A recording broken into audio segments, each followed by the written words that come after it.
a guard goes out in front of giants and other athletic guys and hustling and out-rebounding people, and that was padding stats. And he had a bad label on his name because it's frowned upon, and that's where our game has become.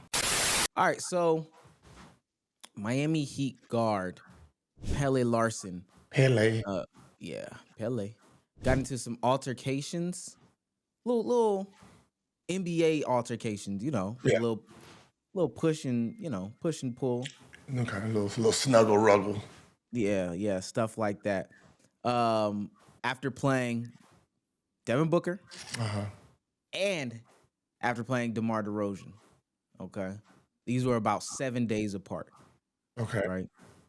But after the DeMar DeRozan one specifically, they passed Pele the mic because you don't want to be labeled as something that you're not. You don't want to get those dirty player allegations.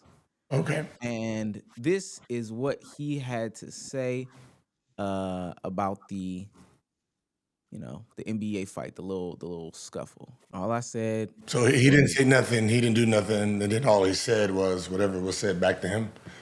That's what he said. Okay. Before we get into Draymond's comments, because I think Draymond is interesting. In those little, arguing matches, how personal can it get between two players? Depending if you have history, it can get real personal. I mean, like family type of personal. That's if you already got history. If it's just we playing a game and you a bum, you overrated, you suck, and all stuff like that, and then you throw out a couple B words and you know what I mean, a couple F words that was really normal in the 80s, 90s, and the 2000s, 2010s, and then, we had to stop saying that out loud eventually, which is normal to us. But that was, outside of that, you got to be real. You got to really have some beef there to be saying anything worse than the normal. Okay, so normally people shouldn't be getting like too upset at these things. Words? Yeah. The words only affect you if you're losing, right? If you're losing, and that person's getting the best of you, and they're talking, then then the diva of the person comes out, and then, Okay. Well, the NBA's resident bad boy, Draymond Green, wanted to have some conversation about this. Because people feel like he knows a dirty player more than anybody in the league. Okay. In 2025 or in 2026, I should say. Pele Larson in the mix a bit this week. Got into it with Book, then got into it with DeMar. My take on that is I've played a bunch of Europeans. They do little dirty stuff. It's a difference. See, people get mad at me and be like, oh, Draymond dirty. I told y'all, Draymond not dirty. Draymond will you up. I don't do dirty things. I play for Tom Izzo, and if you did dirty things, it doesn't work. Europeans, though, there's a lot of Europeans that they do dirty stuff on a basketball court. And for D-Book and DeMar to get mad like that, he's doing something that we ain't see. If you're going to keep doing that, you got to stay on that because people going to then start going at you. And that comes with a reputation, and that's a whole different thing. So I don't know Pele Larson to be that guy. However, I don't know much about Pele Larson. If that's who he's going to be, commit to it and stay there because guys are going to start going at you like that. It's just what comes with it.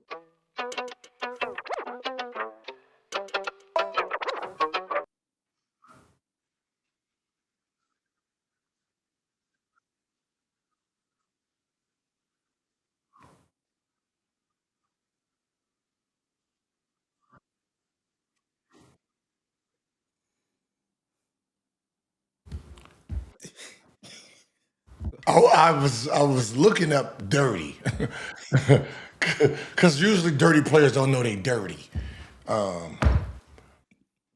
Okay, there's a lot here, right? I agree with him when he said to really piss D-Book, especially DeRozan off, you had to be doing something.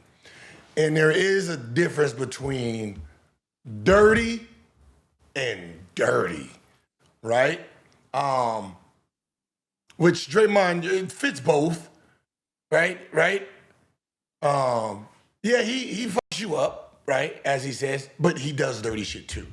But I can see where he can say he's not dirty, and the Europeans are on little things, right? It's the little elbows in the stomachs, little clipping, little hits in the back for no reason, right? Little pinches, right? The little things that like the refs don't see it, and it's to irritate you. That has nothing to do with basketball. That happens, right? Which they will say that is dirty. You know, thump your man's head. You know what I mean? If you know what I mean. You know, thump the hell out of it. You know, it's the little things like that, right? Wait. Before you go, I want to be clear. You're saying that Europeans, Euro players do that? Yeah. Oh, wow. Right. Okay. Europeans are not. They're not innocent type of players. You got to remember where they're playing. Mm-hmm. In their country. You know, the fires and all that stuff is in the stands, and you know, right? They do little things, and they do little things, right? That's just part of that's part of the game, right? But look, it makes sense, right? Draymond, when he's putting foot belt to ass, it's always against the Euros. There's only a few Americans that's faced Draymond's F you up, not dirty style of play. It's funny coming from him though. I guess with him, because it's like blatant, it's out, he don't think it's dirty. Like, I'm showing you I'm doing it. I'm choking you. I'm stepping on your chest blade, right? You know, I kick you in the balls and do this. Like, I guess because he gets caught in real time, that's not dirty. That's I'm doing it. Versus I'm doing little sneaky stuff, you never catch it, and then the person reacts, and they're like, oh no, I didn't do nothing, right? So there is two different styles.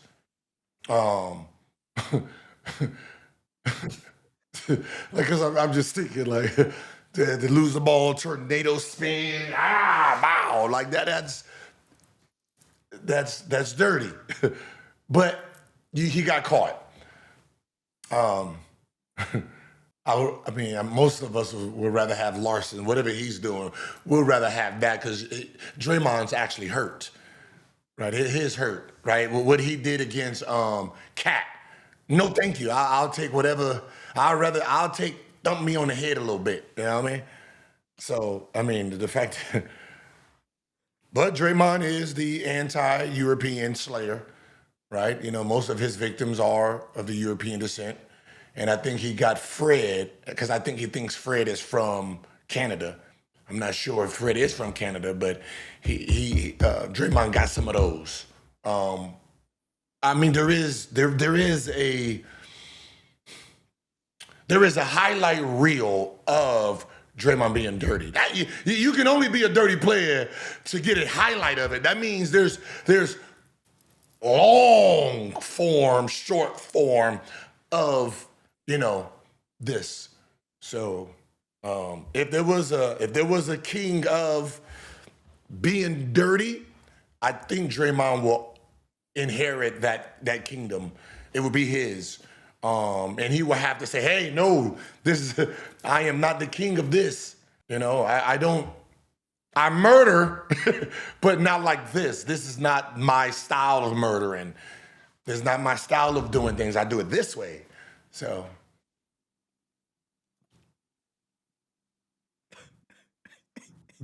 I get it, but I mean, it's one of those things that you got to experience to really understand what he's saying. Right? Okay. Like, with Draymond,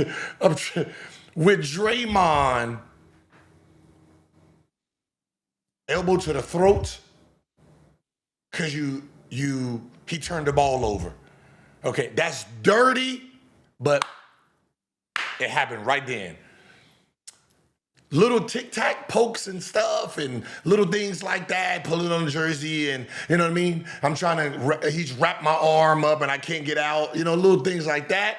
That's forever. Like you're building up for me to explode on you. And then I explode, only I got caught.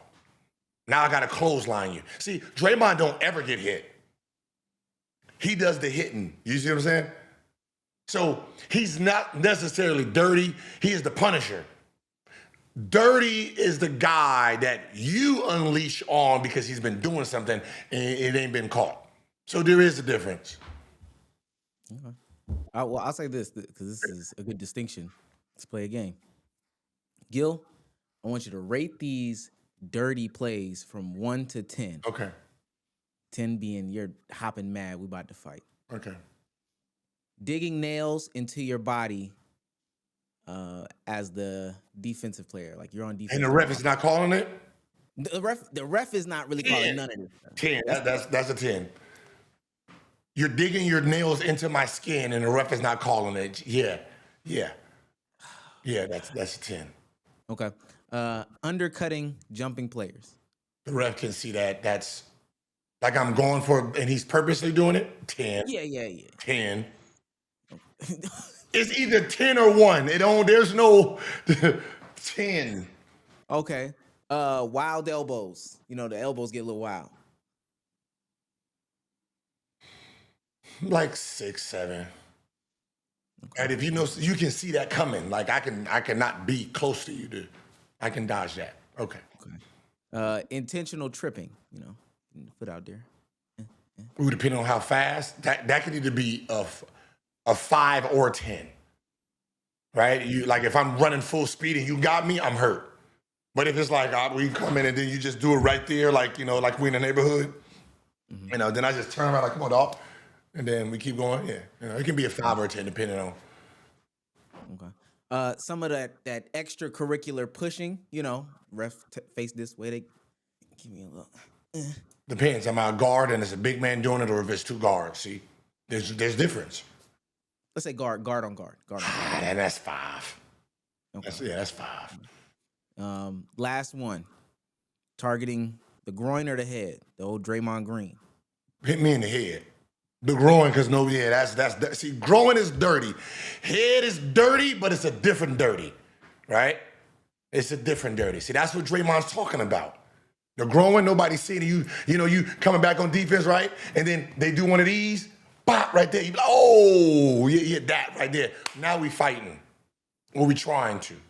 Yeah, you clothesline me, but I'm getting 2 free throws on it. Very different. Here, what Draymond's saying is this. Peeing in the pool is very different than peeing in the pool. Right? See? Y'all not thinking. Which one looks nastier? Me inside the pool, peeing, right? I'm peeing in the pool. Or standing outside the pool, pull it out and peeing. Right? I'm peeing in the pool, the same water, but which one you be like, yo, relax. I'm out of here. Right? You get it now? It's the same thing, but it's very different. Okay. I got you. All right. Let's that was a crazy explanation, by the way. But it makes sense.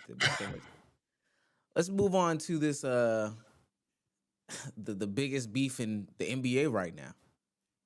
It's not Karl Anthony Towns and Draymond. Kaminga and Go State? No. And it's also not Karl Anthony Towns and Mike Brown. Yeah, I know. It's actually Jeanie Buss and LeBron. I never thought I would see the day. In an article written by Baxter via ESPN,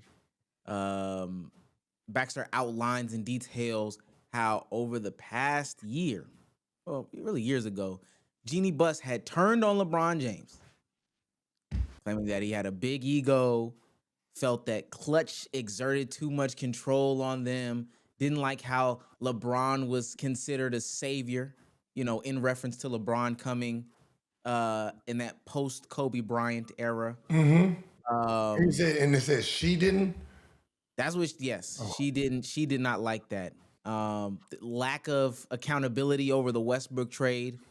You know, the whole DeMar DeRozan can't get him. Westbrook, all that stuff like that. Privately mused about not giving him a contract extension, even trading him. Felt LeBron was not grateful that the Lakers drafted Bronny. Yeah, and then she begrudgingly gave him a contract extension, fearing a PR hit. Now, this is all pre-sale. So the reason why this is getting, dug up, they not there no more. They not in the house no more. So when the new owners come, they clean up, they find all the dirt. They find all the dirt, Gil. Who wrote this? This is Baxter. Baxter. You sly dog, huh? You basically said everything you've been thinking, huh? Because I can guarantee that you won't have no quotes, no one who has facts check her saying this. This is what Baxter heard, huh, Baxter? Because this is how you feel, right? So when you listen to this, and you're saying this is how Jeanie Buss felt. Losing Kobe Bryant. She is a basketball fan first. Legacy is built on superstars, and a superstar came to take the team to a next level, and she said she didn't like that. Nah, this doesn't sound like an owner who benefited from winning a championship and they got a championship from it to then say they didn't like the idea, right? Because these thoughts would have had to be before the championship, because after the championship, she would be grateful that he came and they won a ring to help her legacy get another one. So, Baxter. So these are your thoughts. Has anyone came out to say this is true or false? Mostly true. Anybody come? So I'll say this. Stephen A's of the world attacked it kind of head on, saying kind of against Jeanie, reminding her and the rest of the Lakers organization that, the Lakers, for what it's worth, during that time period between Kobe and LeBron were irrelevant. I can play his clip if you want me to, but also Rich Paul, say he don't care about this. This ain't this, it don't matter if it's true, not true. He don't care about this. This is because the fact that it doesn't matter in the headline between why the sale happened and the only thing that is being talked about is the LeBron James part, seems like it is intentionally done because it's irrelevant to why they sold. The reason you sold for that much is because LeBron James is there. See, there's so much contradiction in this. You don't want to sign LeBron James to an extension, but that helped you get the sale of $10 billion because you have LeBron and Luka on your team. Sounds counterproductive to reality. It just sounds like somebody like Baxter and his thought process pushing it on somebody. You say a couple words to him and then he throws into all this extra stuff of, on how he felt all along. Like, let's just be honest. You take LeBron James and Luka off that team and then try to sell for $10 billion. It's not happening. You take Luka off the team during that time, you're not selling for $10 billion. So whatever you had to pay that extension, you had to pay. You drafted his son. Like, it don't make sense to the organization part, because Jeanie Buss would know, signing Bronny, they made $50 million off his jersey sale. So business-wise, that was they're grateful for Bronny being on the team, getting all the recognition in jersey sales and reap from that. Like, his jersey sale basically paid for the father. So I don't believe Jeanie is that naive on the business side, and because it was benefiting in real time. So this is an outside person who's just relaying the information. And their thoughts on the situation. Oh yeah, it's that. Oh, so I got sources, and then they say how they really feel. But it doesn't. But what Baxter is saying doesn't match the reality of what happened. Did Klutch have too much power? I'm sure. On the Lakers and whatever other teams that they have a lot of players in. But obviously, we can see from the outside that there was strong holding going on because majority of the people that was on the team was tied to Klutch. And Davis, KCP, right? Who else? I'm sure there was there are at least 3, 4, 5 of them that was there that got paid because of the ties with LeBron and Klutch. So I do believe that that's obvious, right? If you have LeBron on your team, they will be controlling that scene, trying to make sure the right pieces is there. But I don't know how that's a bad thing. If you're the owner in the organization and LeBron's on your team and he's trying to figure out ways to win a championship, that benefits you, right? It's not like he's going out there not trying to win. He's trying to get his 5th, his 6th championship. So that makes perfect sense. If you get Curry on your team, he's going to demand that he wants his rings. He wants to match the other people's rings. So that makes sense to me. I think they're trying to make it seem as though like LeBron James is a stimulus package himself. Yeah. What he brings to the table is a stimulus package. But on the flip side of that, you can't take too much credit, or he's not gonna take as much blame if things don't go a certain way, et cetera, et cetera. And they're saying that Jeanie has really the whole Buss family has like an ego, and they don't like that stuff. But without hearing Jeanie Buss's her words that's coming from Baxter, what was the knock from the media on LeBron James? He didn't what? Take no responsibility and try to control everything, right? That's why I said it sounds more media driven than anything else, because what media has said, he ran Russ out and he didn't want to take no responsibility. It's the same words. It's the same words being said, but you're just putting Jeanie Buss's name on it. And that's the reason they sold. That's not the reason they sold. The reason they sold for $10 billion is because LeBron James is there. And then when they're showing numbers, look how many jersey sales we done sold. You got LeBron James, Luka, and the son, all on the same team. Sounds like a winning formula to me. You got to really push them numbers up. So I don't believe that this is the works of Jeanie Buss's cold-hearted truth. I don't want to believe it, because she's too much of a basketball fan to sound like media since LeBron's got there. The savior of the Lakers. That was media headlines, and why Kobe Bryant fans hated LeBron James, because of when he came here, that was the push. Right? So to hear it now coming from Jeanie Buss, nah. Nigga, you've been holding on to that for a long time, Bax. The last Baxter I seen got kicked off the bridge. You remember that? Huh?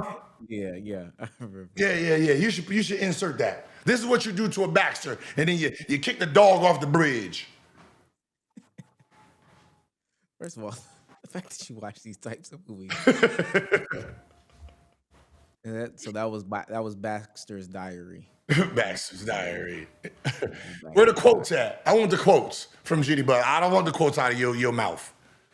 They said they reached out. Jeanie and them just didn't respond. That's what they said. They're not responding to that nonsense. That's what she would say. But she will address it at some point on a podcast.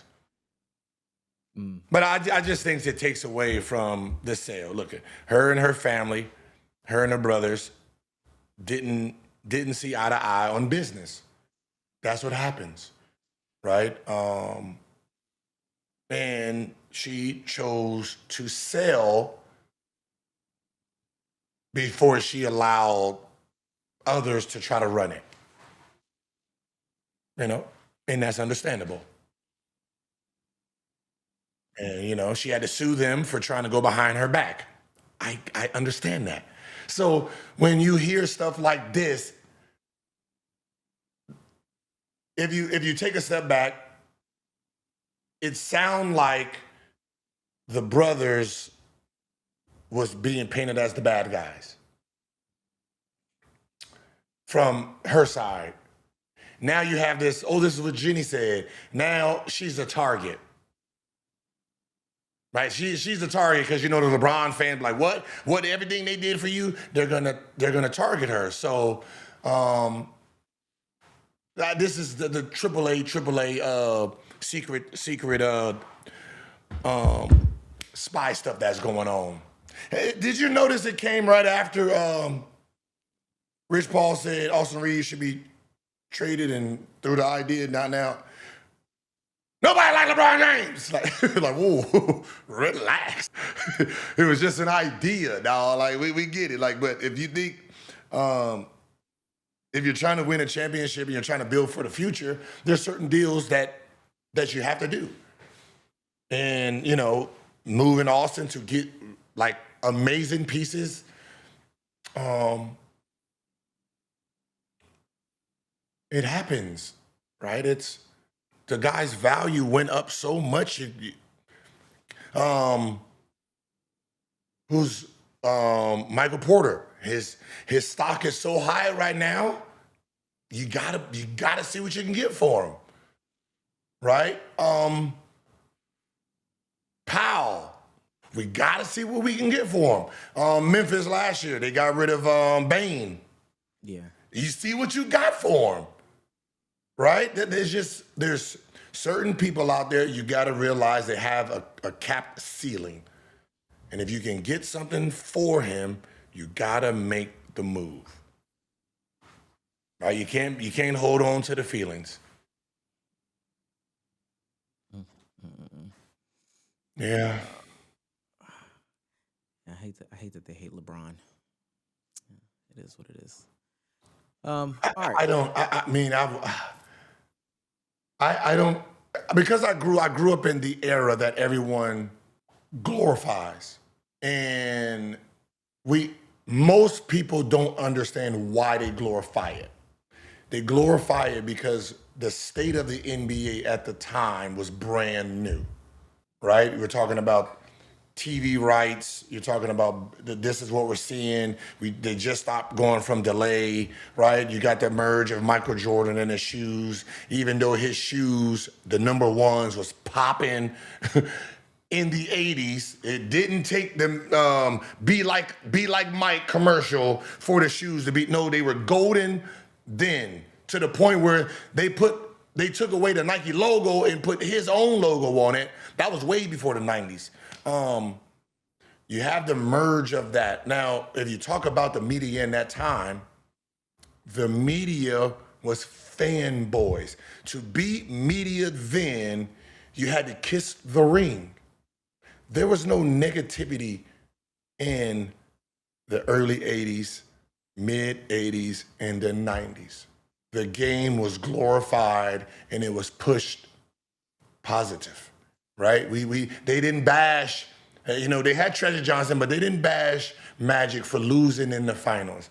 They didn't bash Bird for losing in the finals. Kareem losing in the finals. They didn't bash those guys, right? When they went to USA Basketball, imagine the USA, the 92 team, taking that team today and going there, and then we look at the box scores, and Michael Jordan's box scores are talked about today from how he performed. In 92, nobody knew Michael Jordan was struggling in the Olympics, and he was shooting that bad in the Olympics against guys who was wearing AAU uniforms, right? Park League jerseys, right? They got the Cuban team, right? Half the shit was discolored. They looked like they took 3 different years. They took like a 84 team, and then a 88 team, and then a 92 team, and then they just put them niggas together, and that was the jerseys, right? That's what those groups look like. And struggling. We didn't hear struggling. So when you say, give me your 5 best Olympian players who performed in the Olympics, and you have people who select Michael Jordan as the shooting guard, that's how great the media was, that you believe he performed that well as a shooting guard in the Olympics, in the history of Olympics. Because we wasn't told nothing bad. I bought every jersey, right?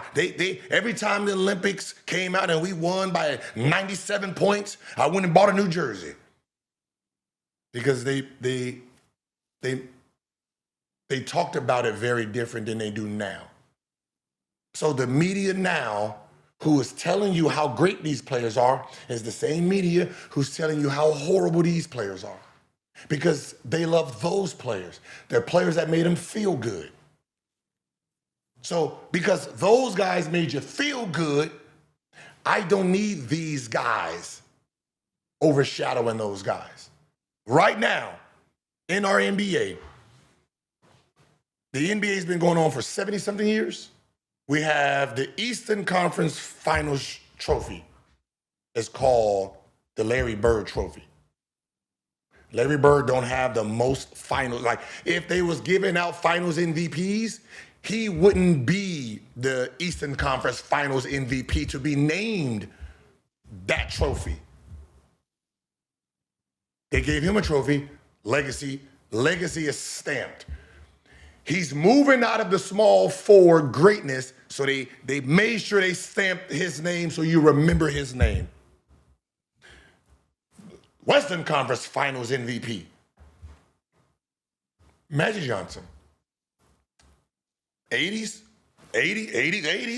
right? Magic Johnson. And then Jordan is what? Is that the Finals MVP? Is the Jordan trophy the Finals MVP? No.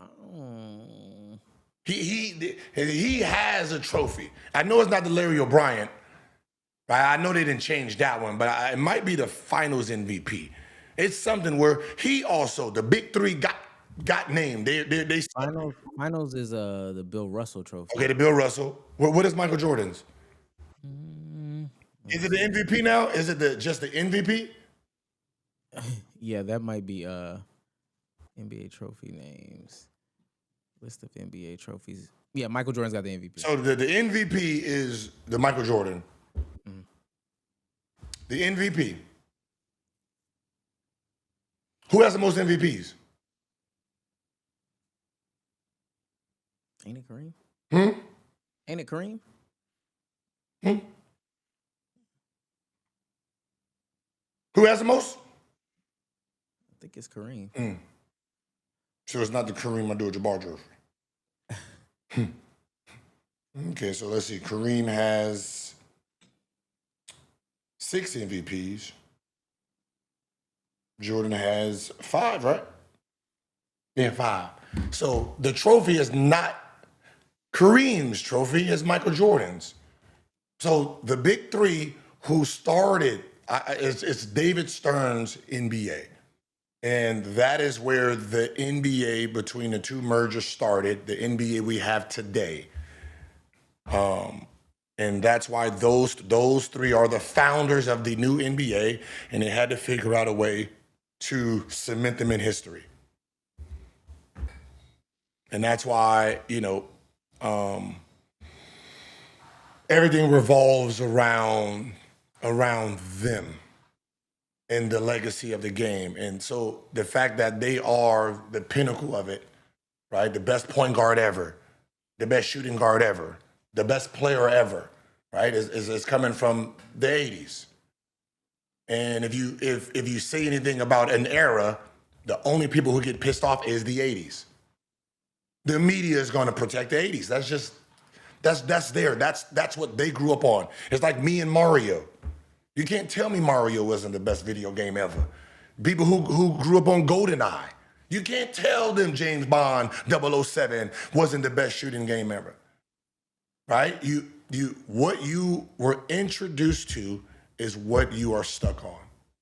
But the problem is the people who are telling the story is telling it from a biased perspective. And that's the problem. Because I can tell you this right now, you're not going to find nothing from 1980. A car, a toaster, a refrigerator, a cell phone, a battery that will outperform anything today. You're gonna get them old niggas bop. That's what you're gonna do. They couldn't even move left or right.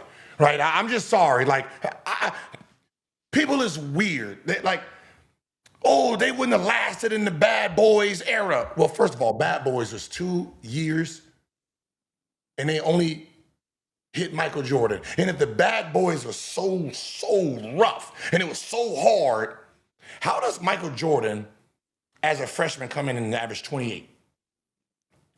Then average 37. This is the years when they clotheslined him. This great-ass defense for a guy who wasn't. Let's see what Michael Jordan shot from the three. He shot all of 18%, right? So you know where he was coming. He averaged 37. Okay, let's just think about Ben Simmons averaging 37 coming to the lane. You would say impossible. Jordan averaged 37, then 35, then 32, then 33. I'm trying to figure out what defense y'all talking. Right? You're stuck on things that are not real. You had a total of, just so we understand, when we talk about the golden era, this is what the golden era looked like. Let's see. We'll just start when Jordan got drafted. Jordan got drafted. He got drafted, let's see, just so we know, because the era is so golden. He was drafted number 3. Right? Yeah? Yeah. Yeah, we with it?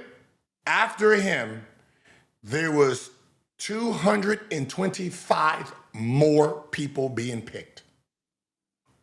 225 more picks. Okay, let's try this again. The next year, they drafted 167 people. Okay. The next year, 162. Okay, nothing there. 1987, 161. Are we getting this pattern? Is there a pattern here? This era is so good that they can draft 161 people.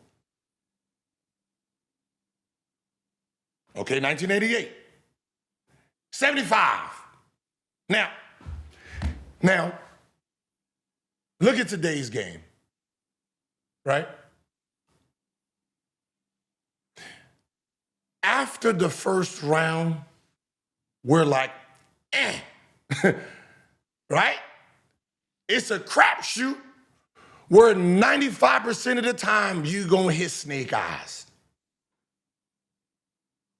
in the second round. So that means after 30, that means 31 to 60. We know in 2 years, majority of those players won't be in the league. Now imagine if the NBA today drafted remember, they had a problem with Bronny James being where, 56, 54? Imagine after him, there was 210 more players being drafted. That was the 80s. And you telling me that era was the shit? They drafted in the 10 years of the 80s. It took us from 1990 to now. It took 30 years to match that many people being drafted in those 10 years. The easiest time to make the NBA was before 1990. Once Michael Jordan was Michael Jordan and he swept all the awards, they went to 54. We don't need no more. We got MJ. They drafted anybody. They drafted a chair in the draft. They drafted a woman in the draft. They drafted now Caitlyn Jenner, but then Bruce Jenner. Never played basketball in his life. Just ran long. They drafted him. They drafted Scooby-Doo. Oh my God. The cartoon. Huh? That's how great this draft is, where a nigga said, you know what, I'm not even gonna waste my pick on a human. Give me Scooby-Doo. My kid love it. So you're not gonna try to convince me that 1980, in the middle of the cocaine era, with no trainers, they had no trainers then. You had 21-year-olds looking like Marvin goddamn Gaye. You had 20-year-olds looking like this, with the whole front, this whole front gone, bald, but just gone, just this. They got the, that uncle hairline, just coming out of college. And you tell me that was the best ever, man. Y'all need to go. Y'all need to go on somewhere, man. Nobody trying to hear that shit, man. They didn't have no equipment. I'm not threw the ball out there. Most of bad shooting, most of these bad. Hey, you know this right here? This shit right here, throwing it back there. That's this era. Right? That's that era. That's the bad jump shot era.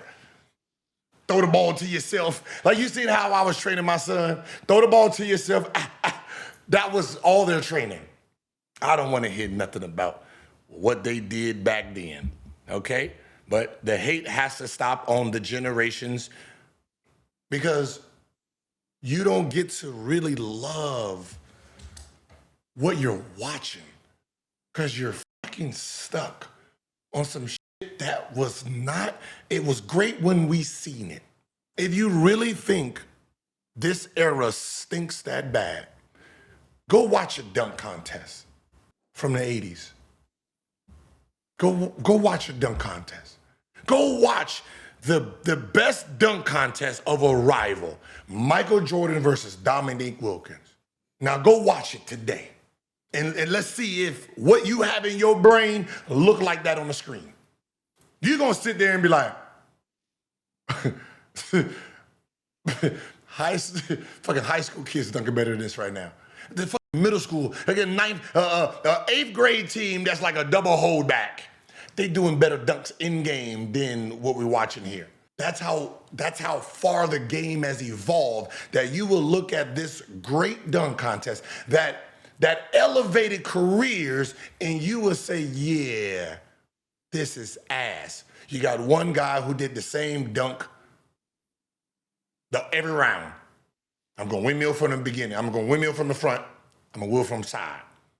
I'm going to go to the other side. Then I'm going to go two-hand. Then I'm going to go two-hand from the other side. And then, you know, fuck it, I'm going to throw it off the backboard. And then windmill, right? It was like a windmill factory, right? That was that era. So you go watch it, and then you'll realize how outdated your brain has been to today's game. And we don't appreciate what we're watching, and history is just moving. It's just moving, right? You got LeBron James, who could be number 1 or number 2 or number 3, and we talk about him as if he is the worst. He's the worst player that's came through this game. Same thing with Curry. Same thing with Kevin Durant. So Russell Westbrook did something 4 times, and they labeled it as stat patent to the point where they didn't even celebrate what he was doing. That's where our game has become. A guard goes out in today's game, goes out in front of giants and other athletic guys, like other 40-inch, 44-inch verticals, 7 foot, 6'11", that can jump to. He's going and hustling and out-rebounding people, and that was padding stats. And he had a bad label on his name, and you can't appreciate his game because it's frowned upon, and that's where our game has become. All right, so Gil, we got a Bleacher Report article here. They put it together. We'll start off with team number 1, Atlanta Hawks. Pass. Says they need to do pass. Right? Like I don't mean to be rude, but it don't matter what they do. Who cares? All right? It doesn't matter. It just pass. Okay? It's Atlanta Hawks. Boston Celtics need to duck the luxury tax. Okay. Didn't they do that? Didn't they get rid of a whole bunch of players? Well, it says the Boston Celtics can finish what they started over the summer by shedding roughly $12 million in salary to duck the luxury tax and reset the repeater clock. They'll avoid heftier penalties as they get Jason Tatum back and theoretically return to contention next year. You think that they're contending this year, though? Return to a contender. No. So they're probably talking about before he got hurt, they was contending for a championship, and then this is a down year, and then when they get him back, so they gotta free up money to probably add a couple more pieces, and then they can. Are they really down though? They're not down, and that's why the article is saying, hey, you might want to shed a couple more million because this is what it looks like without Tatum. When he comes back, you shed some money, this summer, and you get him back. Plus, you got, some little pieces. You can be competing for a championship next year. The way the East is, that's not a bad move. Because when Tatum got hurt, everybody was telling them dump. Brooklyn Nets move some vets. It talks about how, and this is a good conversation because people have been putting MPJ inside these trade conversations. And because his value's high. Yeah. So, Michael Porter Jr.'s value may never be higher on his current contract, and Nick Claxton's growth as a facilitator makes him more than a defense-only trade chip. While December's veteran-led surge, particularly on defense, was a good time, the Brooklyn Nets still need to acknowledge where they are in their development cycle. So they need to move off of MPJ. They need to move off of Nick Claxton. You agree? Or disagree? MPJ and to do what? Because I wanted to see the ages of these guys. One is 26, one is 27. Mm-hmm. You want to get rid of them to get younger? Yeah, these bottom teams always trying to get. I'm talking about vet. The vet is not 26. A vet is not 27. Those are not vets, dog. those are. I just finished my rookie deal. Let's work. Like, you know what I mean? So you're already remember you rebuild after KD left. Now you're saying get rid of them to rebuild again? Okay, cool. I get it. And this what does make sense. Getting rid of Michael Porter Jr. makes sense because obviously who he is right now, only 27, there's nothing you can put around him that makes sense to your franchise.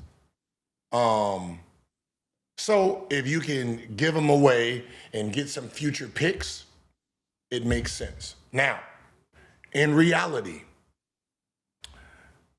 there's not a lot of wiggle room out there for you to get picks for Michael Porter Jr. You're going to have to give him to a team that can use him in real time. And I don't know how many of those teams are in position or still have picks to give you. That is the issue here. You're only looking at you're talking about Boston, right? Who can give you a couple pieces to take on him, and he's going to help them. Giannis, I'm thinking he's a little bit more stable than Kuz. We don't know how many picks you got left. You're talking about Cleveland. LA, I don't even know if we have any picks left, right? So like you're giving away him for picks. You got to make sure the team that you're giving away got picks that you want. You want lottery picks. You're talking about getting rid of assets. You want lottery picks. You want teams that's going to be in that bottom end of the or you're just giving it away for, let's say, 29, 30, 31 years like that, where you can look at a team and say, all right, they're going to be digressing in a few years, like a New York Knicks, a Denver Nuggets. You came from there. Golden State Warriors, where Curry's going to be gone at some point, and then they're going to be losing a lot of games, right? So you want to make deals like that with those teams today. So Charlotte Hornets, they actually say hold on to LaMelo. Yeah, Ball.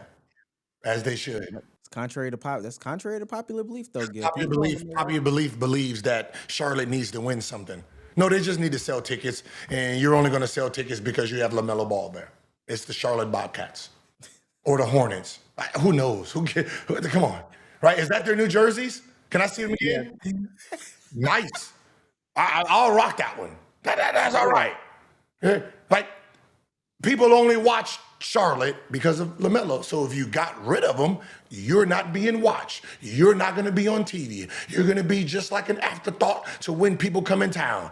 Every game for you will be, hey, we can go make a name for ourselves because whoever's coming to town is bigger than you at this point. Hello. Move it on.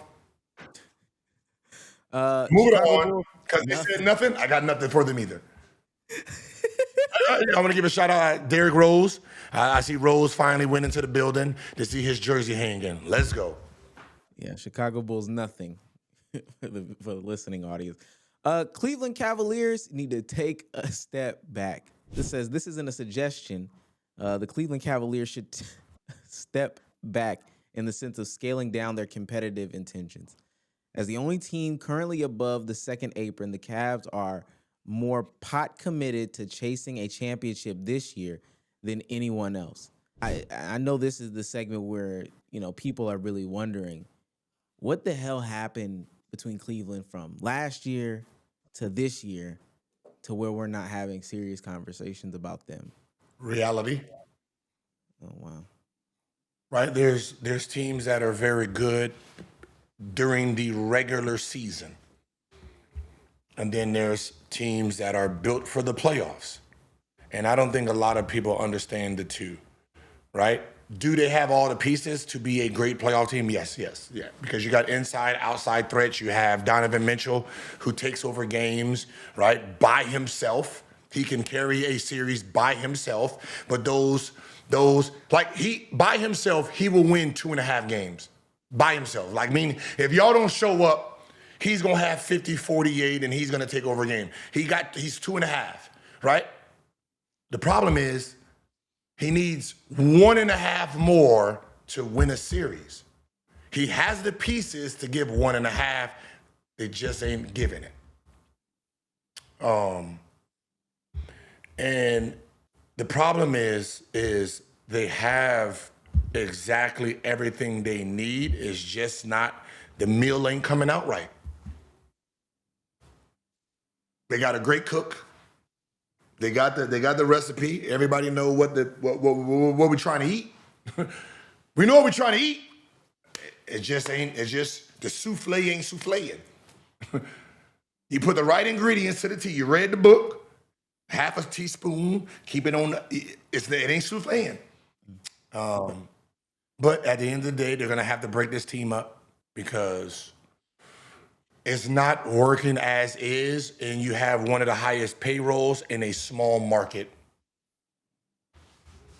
So in the summer or next year, you're going to be back to rebuilding. The team, you'll be building around Mobley.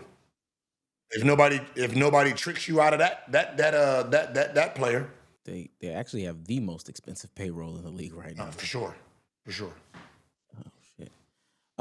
Okay, Dallas Mavericks. Who cares? Try to find positive value for Anthony Davis. The positive value is going to be somehow he's going to sneak his ass back to Los Angeles. Let's go. Let's go. He didn't hurt it here first. Somehow he's going to sneak back and be a Laker. And then we got everything we need. Yeah, apparently Rich Paul is really aggressive right now, trying to get AD up out of the Dallas situation. Yeah, we got your asset. Now we want our asset back. Old tricking pool. It's that dollar on a string. Put it in your pocket. Yeah, gotcha. And took some of your dollars. Okay. Denver Nuggets carefully shop Zeke Naji. It's one of their younger pieces. That's 25. Okay. Yeah. Denver Nuggets should canvass the market for Zeke Naji takers as his increased playing time with Jokic outproduced his best stretch in years. Inked to a deal that'll pay him $7.5 million in each of the next 2 seasons. The 25-year-old forward might never be more marketable. I don't. He's a good young player though, Gil. I don't know about this whole concept about getting off these good young players so soon. Because as long as you have Jokic on your team, you have to put him in a situation to win or give the illusion that we're trying to win. Because you're not going to have a basketball savant in Jokic and think you're going to just milk him for tickets. If you don't understand what Philly did to Allen Iverson sells out he sells out the stand. We don't really need to put a team around him to try to win a championship because we're maxing out our ticket sales with him, right? Mm-hmm. These players today No, you're gonna have to keep giving me peace. I want a championship. This is what I'm trying to do, or I'm out. Right? These guys are willing to leave now, so you have to be careful on your business model. And if you are not trying to improve your roster, these guys will leave. And so now it's basically, let's see if we can get rid of some of these younger guys and pull in some more veteran players. And that's where this game is on some of these teams. Yeah, I think it would be a tragedy. Jokic right now is leading the league in rebounds and assists, and they should be trying really, really hard to be really, really good right now. Yeah. Going to the next one. Detroit Pistons trust themselves. That's it. They trust themselves. They got a good team. They got a good team. They're saying don't rock the boat at all. So do you feel like they are one piece away from contention, or they need to keep it smooth, keep it sailing? Rock the boat, work the middle. So we can look at this team, and we know this team right now is being held by one man and his supporting cast. And they don't have a true second superstar. You can't trust themselves. Right now, they're winning off grit, passion, playing hard. And that was from the ass whoopings they were getting the last 3 years. You improve your roster now. Don't be Cleveland. You have an example out there. They rocked the regular season, lost in the playoffs, and then we seen the next year. Right? You have pieces. There are pieces on your team that, hey, can get you better pieces. More, some better scores. Like your whole team full of defense, that's cool, but it's still a team. You're still going to run across a team that put the ball in the basket, and they play defense too. Okay, see? They play defense too, right? And they play offense.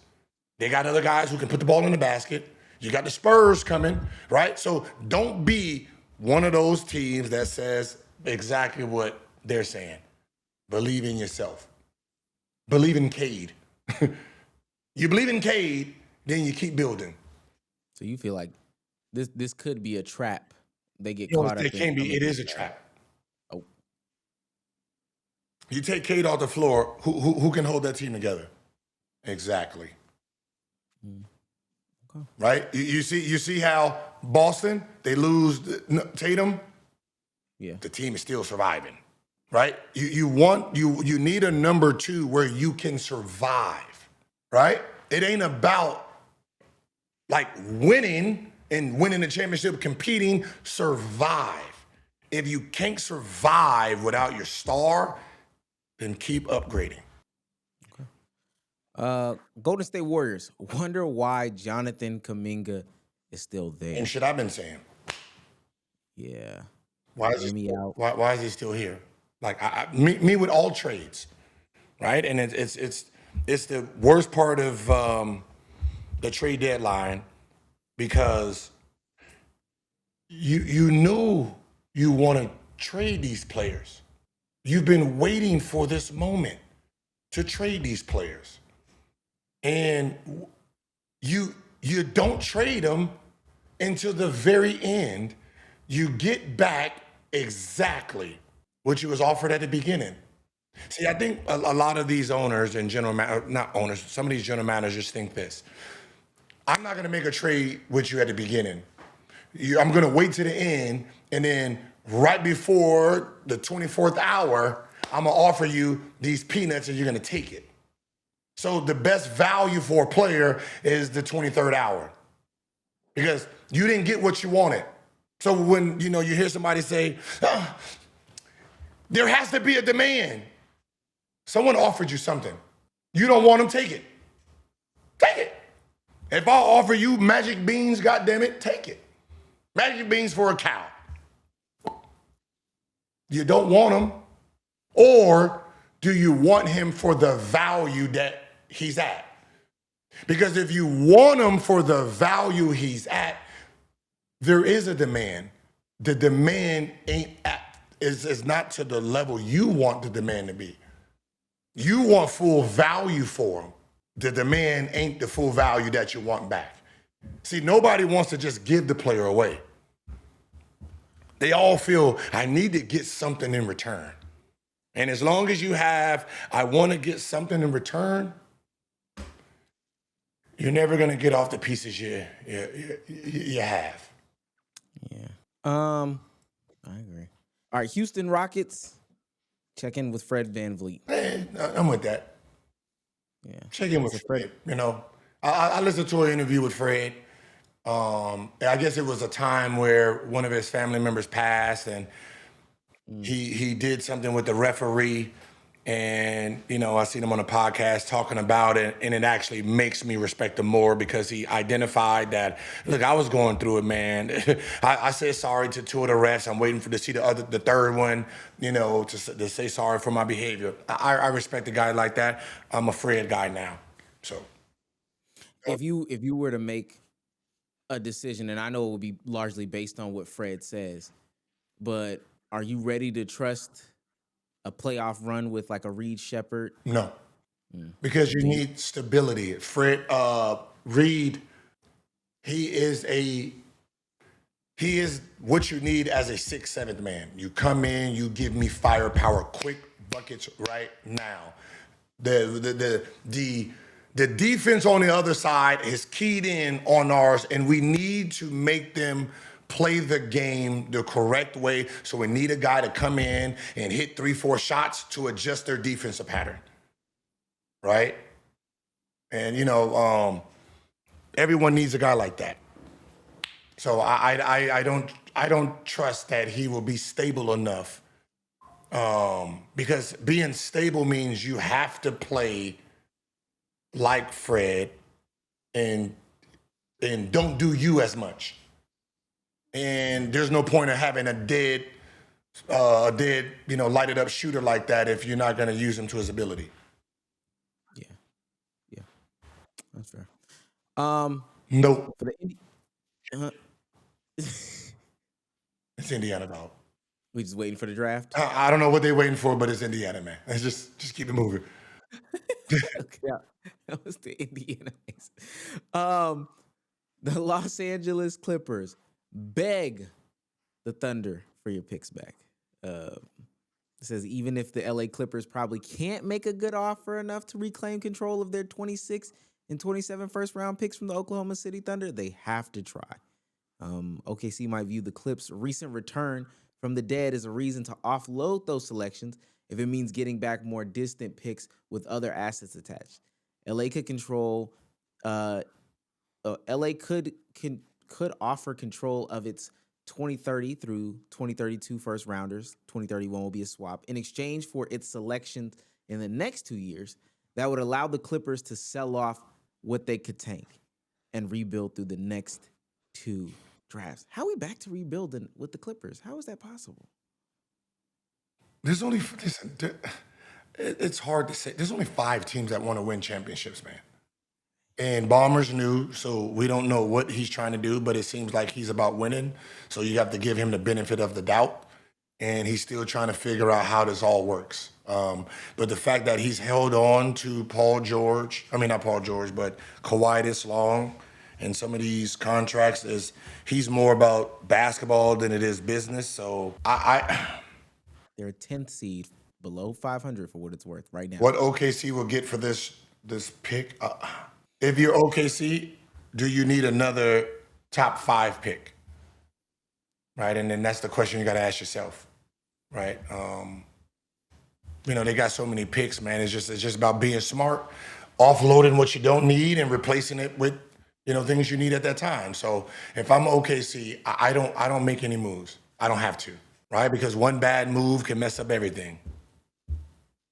Yeah, I think it actually would be worse if the Clippers did give them picks further down the line, simply due to the fact that OKC would see who is actually going to pan out long-term on their team, and then they could just replace them later down the line. Yeah. Which would extend their potential dynasty window. They could be looking for a real deal Alex Caruso replacement in 2030. I don't know. That would or this summer, just. Yeah. Excuse me. Los Angeles Lakers seek athleticism on defense. Yeah, that's for sure. That's what we should be doing. Yeah, I don't know if you looked at our team, but yeah, we have our point guard unathletic, our shooting guard mid-athletic, Jake mid-athletic, Vando mid-athletic, right? But still undersized versus position. Rui, yeah. LeBron's 41. Ayton don't know what he's doing. Then we have every unathletic and small guard that you can find in the NBA put on one team.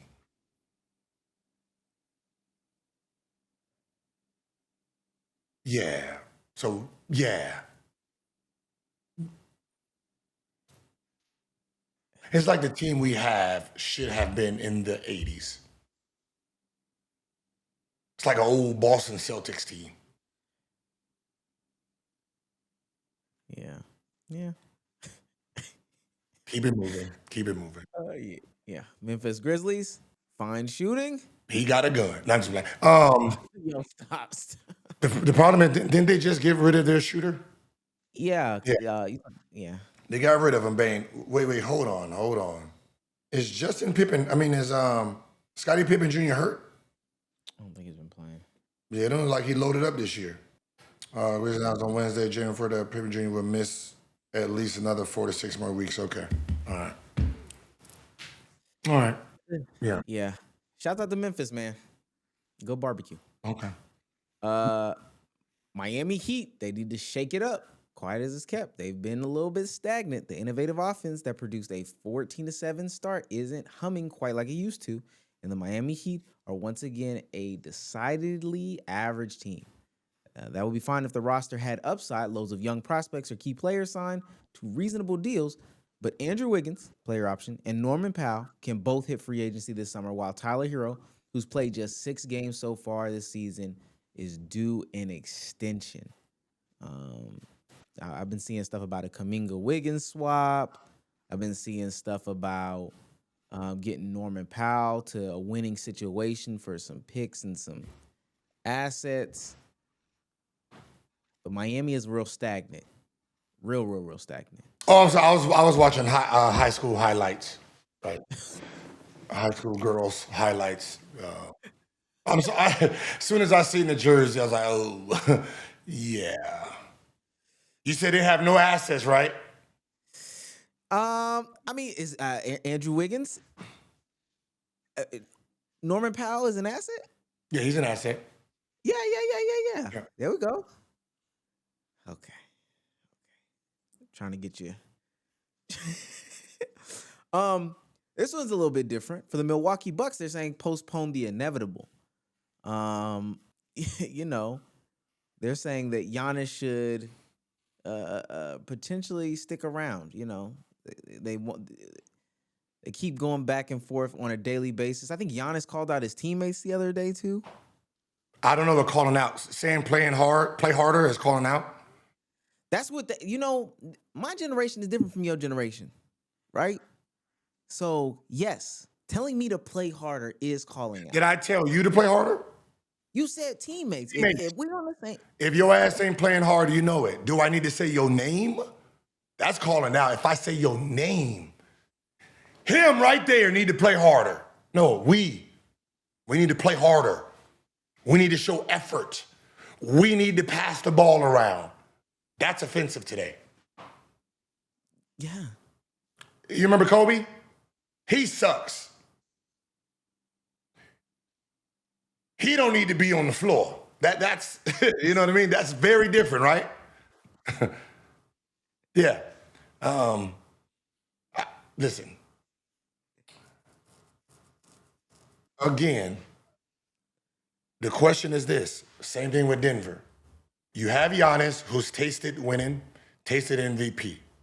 You're going to have to keep trying to make the team better or he wants out. So you have to make the decision. Are you going to keep trying to win a championship or keep putting pieces around him to try to win a championship? Or you have to be the bad guy, because I know you don't want to, because you have Giannis, and Giannis is the city's best thing that ever happened to them, because they won a championship since 1970, right? And if you trade him, you lose the fan base for at least 4 or 5 years, and then they're going to get over it. You have to pull a plug at some point. If you're waiting for him to say he wants to be traded, it's not happening. Yeah. So either you're going to do it and see what you can get for him, or you're going to keep. The older he gets, the less he's valuable. And remember, he's gonna come with a bigger tag. And the skill is gonna drop. So you gotta move on already if you're gonna move on. I feel like Giannis and Milwaukee are my homeboy and his girlfriend that brought me into their group chat, and they trying to tell me about their problems. Yeah, you sit in the middle. And I just keep telling them, man, just break up. And then they ask you the question, and you got to play, right? You got to play in the middle, and it's like, you know who's fucked up here, but you're not gonna say it because you're friends with both. Like, you know what I mean? Like, look, guys, I'm friends with both. Okay, that's what you know. Look, guys. Look, guys. Okay, neither of y'all are wrong. I don't know. Now this is one you've definitely touched on a little bit, but for the Minnesota Timberwolves, upgrade at the point guard position. That sounds okay. Yeah, your point guard is older. But you know that you're more aligned with the whole that 4 spot, that Jay Randall spot. You're not solidified on that. I'm not. It's a movable piece. If I can get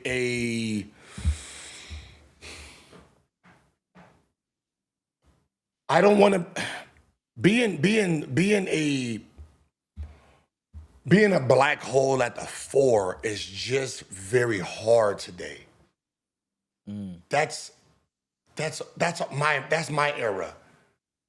Where you pass it to Tim Duncan, stop it, and then like my second option can't be a black hole type of player.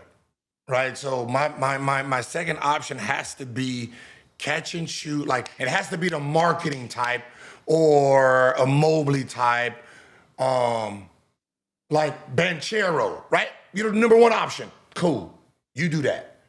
Everybody else, quick shoot, get off the ball, right? I can't have two, like I'm trying to do my thing, then I give it to Randall. Now he wants to go do his thing, right? And I like shoot the ball to get off of it, right? And I think they're like, well, damn, I wish we had Cat back because we got more possessions because he's just gonna shoot it, right? So upgrade at the point. DiVincenzo, perfect. And what you asked for him. My wing guy is perfect.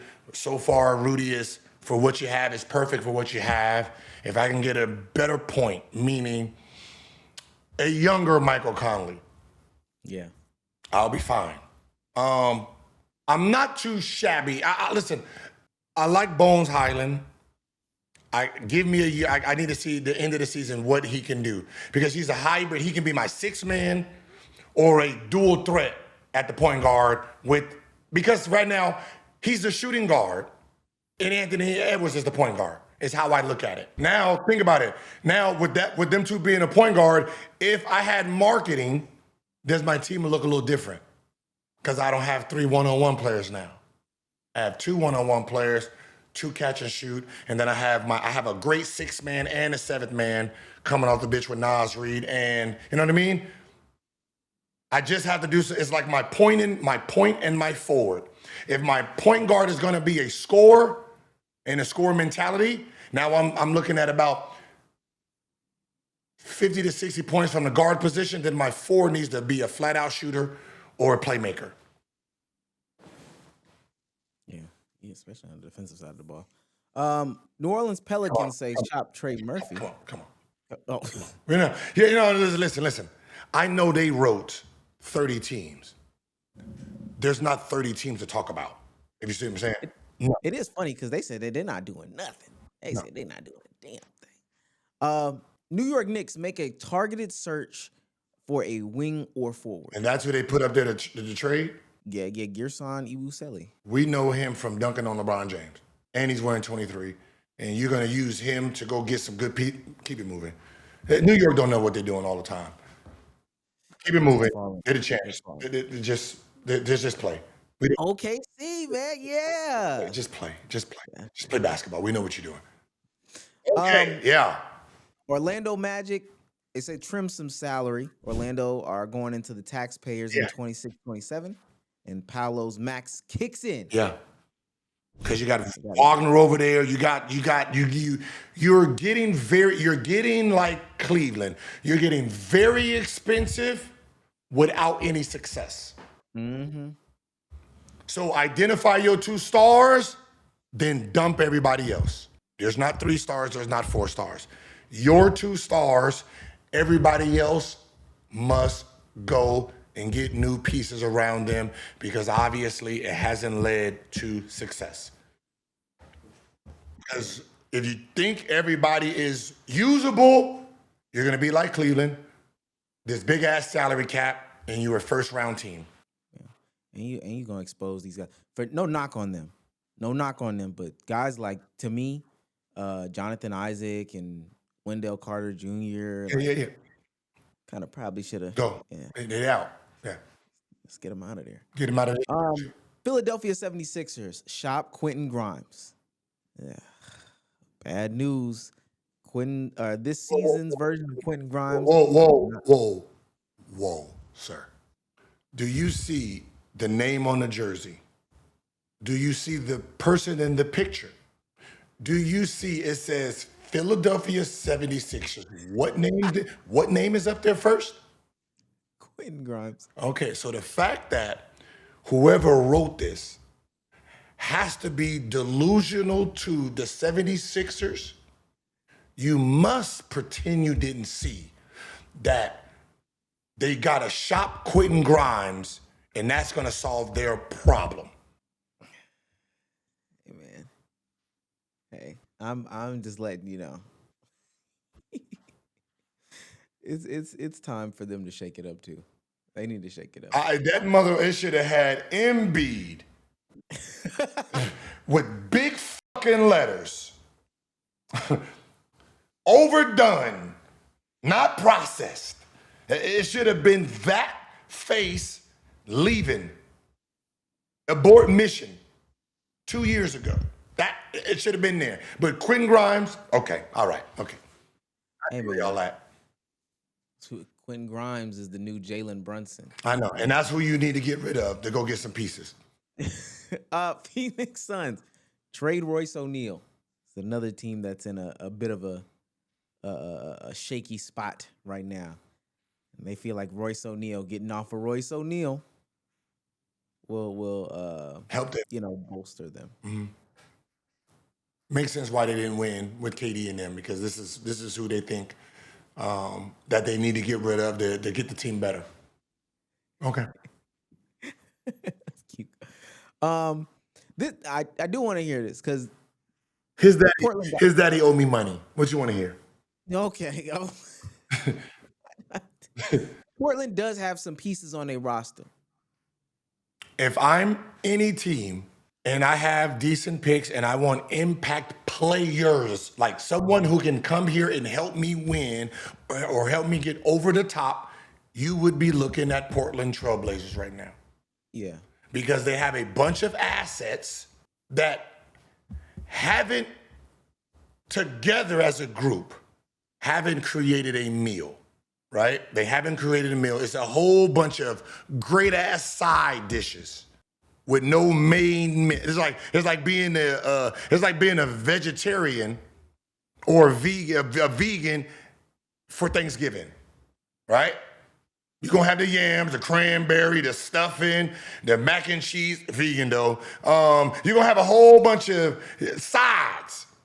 And that piece you need to really set off Thanksgiving is not there. And that's what Portland is. They got a bunch of great second or third option players that's really, really good. And he's one of them. He can go be a number 2 right now and be an impact player. And he's just hiding and rotting away. That's something we can use over here in LA, to be honest. I used to go to Piccadilly's and get all sides. I used to get like corn and mac and cheese and broccoli. Yeah, right there. Yeah. That's it. And a roll. And that's it. That's all you eating. And be hungry as hell an hour later. That's it. Hungry as hell. Hungry? Hungry for another pick. Okay. Sacramento Kings.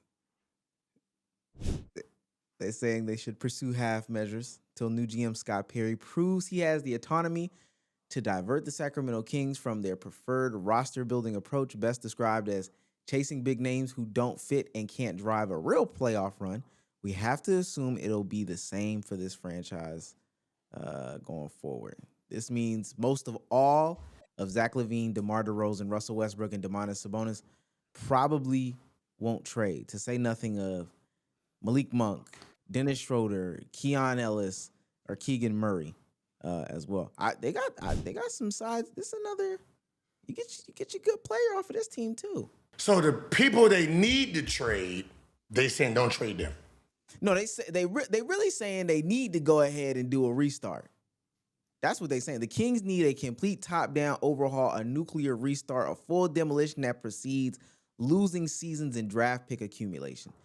But they'll not do anything. They won't do anything. The Kings ain't gonna do nothing. So they're saying keep Monk. Okay, first of all, if you took these people off the team, Westbrook, DeRozan, Zach LaVine, Dennis, right? You're stuck with who? The young team that got you to the playoffs 2 years ago that won 48 games, right? If you get rid of the old guys that y'all just brung in, if you get rid of them, it's the core, besides Fox, of your playoff team that was hitting the goddamn beam on everybody. Okay. All I'm saying is, if I'm a good team, I'm also going over there because anybody that comes from the Kings to their team, star. instantly. That's all I'm saying. The oldest players is the ones they brought in within the last 2 years. Yeah. Okay. San Antonio Spurs, they should act ambitiously. Plenty of teams can talk themselves into a cautious deadline and a waited out approach triggered by the unlikelihood of beating the Oklahoma City Thunder in the playoff series. Spurs are not one of them. San Antonio beat OKC 3 times this year and should rightfully believe itself to be a contender. That doesn't mean putting Dylan Harper or Stephon Castle into a deal for a superstar. The Spurs should draw a hard line in negotiation. Those two are off limits. They have enough picks to throw 2 or 3 first into a deal, $32 million of expiring salary between Harrison Barnes and Kelly Olynyk, not to mention less essential young prospects like Jeremy Sochan and Carter Bryant. They should be pursuing somebody like a Trey Murphy. See, and that's why stupid is stupid sometimes. Because you beat OKC, you think that you are a contending team. Mm-hmm. And you're not looking at the game. OKC is one of the only teams that drives the ball, that wants to get to the lane. You offset that because you have Wemby down there. And then their offensive strategy is going small, where if Wemby's on the court and you're playing and OKC plays small ball against him, it gives Spurs the advantage because of Wemby himself. Because you have the key to the blueprint of that team, because they play small ball. If they played Hartenstein and Chet, you guys will see what you guys really are. You have no night in and night out go-to guy that you can rely on. The guards that you just named in here can't shoot the ball, which means your big man wants to play point guard, and he feels comfortable playing how Giannis plays, but without Giannis' strength and without Giannis' speed. So that means the good moments of Wemby is bringing the ball past half court, shaking. That's the offense. You don't know how to get the ball to him in the fourth quarter, last 5 minutes. You don't know who to pick and roll with, which is Fox and Wemby. Is your most deadliest pick and roll combo, but you keep using Castle and Wemby. And Castle in the playoffs is not going to have the shooting. He's going to be forced to shoot the ball because he doesn't understand the mid-range, and then everyone is going to the basket on him. He's coming here, so we're just going to go under, and we're going to wait for him where he gets stuck. And that's going to show his rear head in the playoffs. And you have 2 players in Dylan Harper and Castle, or Dylan Harper and Vessel. You got to know who you want to keep. I don't know if I want to keep. I don't know if I keep Fox and Harper, Castle and Harper, Castle and Fox. But Harper is a starter, and you can it's these are 3 starters. They're not 6 men. Right? These are not 6-man players, and you're forcing one of them to be a 6-man unless you're going to go very small. I don't know. I don't want, but like this, I don't want to be in this position. Really? No. I personally don't. Because Harper, Castle, Fox is 3 guard. Like Fox is him. And he's only going to get better. He's not declining anytime soon. And Harper knows how to play this game. You got Castle, who's showing that he can dominate. He's just going to need a consistent jumper. So I don't know who I keep. I know I can't keep all 3 of them. I can't. So I will wait till the summer and see something, and see what everyone's trying to do. I'm not gonna openly trade or ask for trades. I will listen and see if it makes sense to my team. Go to summer league, sit down next to some folks, Yeah. see what they say. Okay. No. It's No. the Toronto. No one cares. Oh, you know, every team we've skipped has been in the East. Oh no, we did the Pelicans. I think they're back. Last few, Utah Jazz. Come on. Cut the music. Wait. Cut the music. Wait. We ain't trying. Kevin Love is still playing? Yes. No. Yes. He found his place, man. I thought Kevin Love retired. No. And Nurkic is balling too. Who? Nurkic. Keep going. It makes it's okay. Last one, our team, Washington Wizards. I'm telling them to find more bad money. The Wizards swung one deal to take on Chris Middleton at last year's deadline and another to acquire C.J. McCollum prior to the 25-26 season. They've since flipped McCollum for Trae Young, who won't play anytime soon and whose long-term fit with the team still remains iffy. With the rebuild still in its infancy and the Wizards again near the bottom of the East standings, the current circumstances suggest the search for distressed assets should continue. It's getting harder to find objectively bad contracts these days because teams are so careful about overpaying in the apron era. But Washington could put calls in for Jeremy Grant or Pat Williams. They're saying they should get that bad money because folks going. First of all, you don't. Chris Middleton is about to be off his contract, right? Yeah. From there, you are a young team. You have Marvin Bagley, who's in the seventh year, and you have Trae Young. That's it. That's the oldest players on your team after Middleton. Trae Young is 27, so 27 is the oldest. Everybody else is babies. Now you just identify with what you want because everyone here is so young. So you're actually in rebuilding. There's nothing you need to do. You don't need to take on any more contracts. Once Middleton is gone, you have money. You got money to blow, getting it in. You do not need to take on no one's debt. If you think Sarr is great, you keep him. Who is your small forward? Who is your power forward? Trey Johnson, is he the guy you want? Is he your shooting guard? Is it Bali? If he's not, get rid of him. Dump the young pieces that you know doesn't look like have upside, since the rest of the team is young. AJ Johnson, I like him, but he don't play. Everybody here is so young. I don't know what you do here. They in a good situation. They got picks. See, this is the type of team. To be honest, this is the type of team that can go from young to old real quick. That title should say, "Do nothing, dumb, or too smart." Don't try to be smart. Don't try to be smart.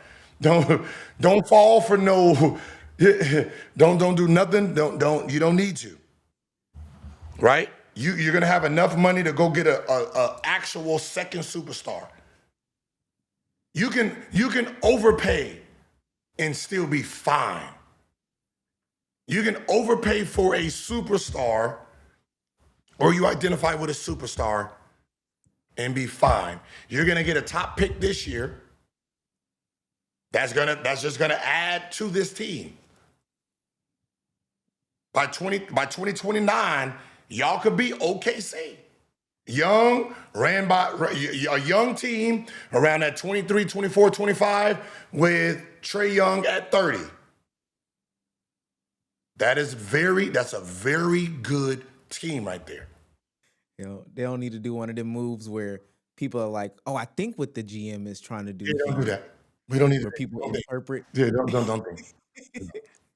Brian Windhorst telling Shams, "What I think he was trying to do." No. You don't need to do nothing right now. You got to just see who's who. Give everybody a lot of playing time right now. This is when you give everybody playing time right now, right? This is where I check to see if Cam Whitmore is that dude. If Like Chris Middleton, yeah, I don't need to play you right now. I really need to see what Cam looks like with playing time. I need to see what AJ Johnson looks like. I need to see these guys play. Go out and play, y'all. Do what Houston did. You remember what Houston did with John Wall? Send them home, play. Let me see what everybody got, so I know what pieces. So it's like I'm doing tryouts in the middle of the season.